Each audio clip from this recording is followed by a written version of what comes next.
Treasure more valuable then diamonds, hero से भी कीमती खजाना। Good morning friends. तो एक बार एक लकड़हारा था, वुड कटर, जो कि जंगल में जाता था और लकड़ियां काट करके लेकर के आता था। और ऐसा उसके लिए काफी मेहनत का काम था, डेली उसको जाना पड़ता था जंगल में। पर जब भी वो जंगल जाता था तो उसको ना एक साधु महात्मा एक पेड़ के नीचे जो है साधना करते हुए दिखाई देते थे। तो एक बार जो है साधु ने उन्हें बुलाया कि अच्छा बेटा इधर आओ तुम।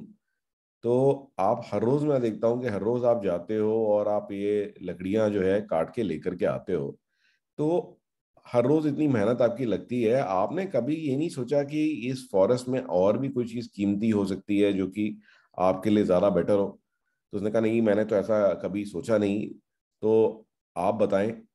तो फिर जो साधु थे उन्होंने कहा कि तुम थोड़ा सा यहाँ से और 100 कोस आगे जाओ, तो तुम्हारे को वहां पे चंदन के पहाड़ मिलेंगे, चंदन की लकड़ियां मिलेंगी। तो जब चंदन के लकड़ी मिलेगी तो फिर वो ज्यादा कीमती है। तो लकड़हारे ने कहा कि अच्छा चलो, जब ये साधु महात्मा बता रहे हैं तो मैं ट्राई करता हूँ। तो अगले ही दिन वो जो है थोड़ा और आगे गया, 100 कोस और आगे गया, और वाकई उसे बड़ा सरप्राइज मिला कि वहां पे एक्चुअल में चंदन की लकड़ियां थी। अब चंदन की लकड़ियां मिलते ही अब उसको तो मजा आ गया। तो अब तो उसको जो है हफ्ते 2 हफ्ते में सिर्फ एक ही बार जाना पड़ता था। वो चंदन की लकड़ी काट के ले आता था और वो बहुत ऊंचे दामों में बिक जाती थी। तो ऐसा भी कई साल चलता रहा। और उसको साधु महात्मा दिखते थे तो प्रणाम करता था।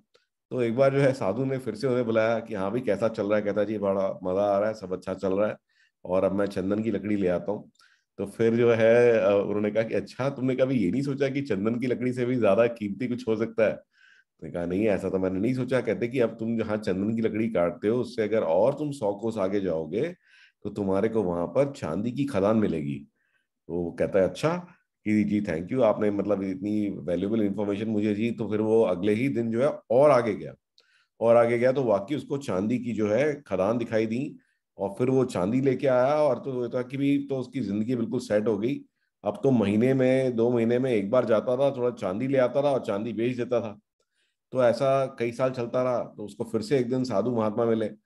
तो उसने कहा कि हाँ भी कैसा चल रहा है? कहता जी कि आपकी कृपा है सारी। अब तो जो है मैं बहुत ही अब अच्छे तरह से रहता हूँ, घर भी बना लिया है और सब लोग खुशहाल हैं।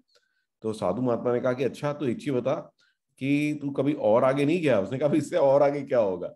उसने कहा बेवकूफ, इससे और आगे जा। इससे और आगे जाएगा तो तेरे को हीरे की खदान मिलेगी। तो वो अगेन उसको बड़ा लालच आया और अगले दिन वो गया, और आगे गया और आगे गया। तो देखा कि वाकई यहाँ तो की जो है अब जो है हीरे की खदान मिल गई। राइट। और हीरे की खदान आके तो इमीडिएटली उनके चरणों में लेट गया। तो कहा कि जी कमाल ही हो गया, देखिए मैं हीरे लेके आया हूँ, और अब तो पता लगता है कि 5-6 महीने में एक बार दिखाई देता था वो।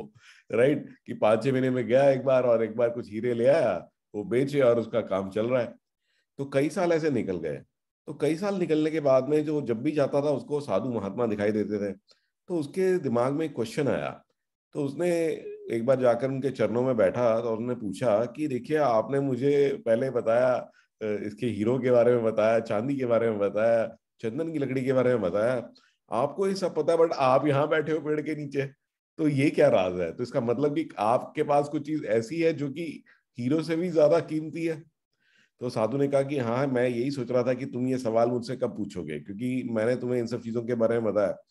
तो कहते कि जो चीजों से, जिन सब चीजों से इसकी उत्पत्ति हुई है, तो ये जो चांदी है, सोना है, हीरे हैं, ये सब कहाँ से आए हैं?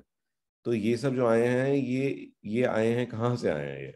तो ये कौन सी यूनिवर्स की पावर है, कौन सी शक्ति है जिसने इन सबको बनाया है? तो अगर आप उस शक्ति को पालोगे, उस शक्ति को जान जाओगे, क्योंकि ये सारी चीजें इवन आपको भी उसी शक्ति ने बनाया, और अगर आप उस शक्ति को जान पाओगे तो फिर आपको ये सारी मटेरियल चीजें सारी फीकी लगेंगी। राइट। तो उन्होंने यही कहा कि मैंने जो है भगवान को पा लिया है।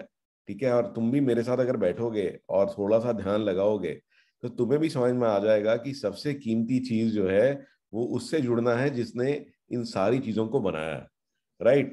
तो ये है असली जो सबसे सबसे मैं कह सकता हूँ कि जो सबसे कीमती खजाना है वो भगवान को पाने का खजाना है।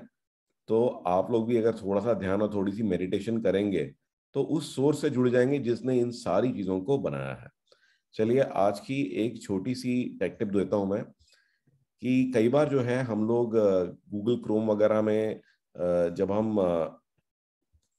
ये जैसे गूगल क्रोम है, आप देखते हैं कि इसमें आपने लॉगिन कर लिया और आपने एक आईडी में लॉगिन कर लिया है, तो आपको दिक्कत आती है दूसरी आईडी में लॉगिन करने में। तो उसके लिए गूगल ने यहाँ पर देखेंगे राइट साइड में, यहाँ प्रोफाइल्स बनाई हैं। तो अलग अलग अकाउंट को अलग अलग प्रोफाइल में रखा जा सकता है। जैसे मेरी TNSPL का अकाउंट है, मैं क्लिक करूंगा तो देखेंगे कि ये मेरा दूसरा जीमेल अकाउंट ये ऑन हो गया, और ये किसी और उसके साथ में क्लैश नहीं करेगा, राइट। तो ऐसे ही अलग अलग अकाउंट को आप अलग अलग प्रोफाइल के अंदर में आप जो है क्रिएट कर सकते हैं। तो इसके लिए आपको सिर्फ ये ऐड वाले बटन पे क्लिक करना है। तो पहले अपने यहाँ फोटो पे क्लिक करें, नीचे ऐड पे क्लिक करें, और यहाँ पे आप एक नए अकाउंट से साइन इन कर सकते हैं। तो उससे जो है कभी भी कंफ्यूजन नहीं होगा कि आप किस अकाउंट में हैं, या फिर गूगल कंफ्यूज हो रही है कि आपने क्लिक किया इधर और ईमेल किसी और की खुल गई, राइट। तो यहाँ पे आप नया अकाउंट को साइन इन कर सकते हैं और इस प्रोफाइल को नाम दे सकते हैं। तो ये प्रोफाइल जो है ये आजकल सारे ही वेब ब्राउजर्स में आ रही है। तो अलग अलग प्रोफाइल, आप मल्टीपल प्रोफाइल अलग अलग अपने ईमेल अकाउंट्स के लिए बना सकते हैं। तो आई होप आपको ये टिप अच्छी लगी होगी guys. Please let me have your feedback either by WhatsApp or by comments in YouTube. So look forward to seeing you tomorrow.